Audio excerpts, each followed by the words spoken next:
Ram Ram. Gudi Padwa special कडुलिंबाची चटणी व गोळ्या. आधी चटणी पाहू. त्यासाठी कडुलिंबाची कोवळी पानं, फुलं, 2 चमचे खोबऱ्याचा कीस, 1 चमचा गूळ, पाव चमचा जिरे, पाव चमचा ओवा, चवीपुरतं सेंधव मीठ, 7 ते 8 काळी मिरी आणि हिंग.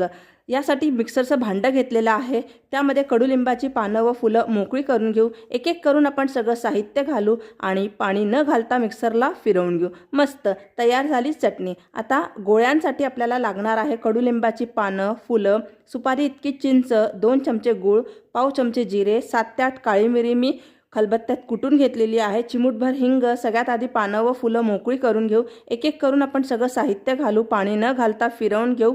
हव्या त्या आकाराच्या लहान मोठ्या गोळ्या वळून घेऊ. असं म्हणतात गुढीपाडव्याला कडुलिंबाची चटणी किंवा गोळी खाल्ली तर पुढचं येणारं वर्ष आपण निरोगी राहतो. तर उत्तम आरोग्यासाठी प्रत्येकाने नक्की ट्राय करून बघा. व्हिडिओ आवडल्यास लाईक करा, चॅनलला सबस्क्राईब करा.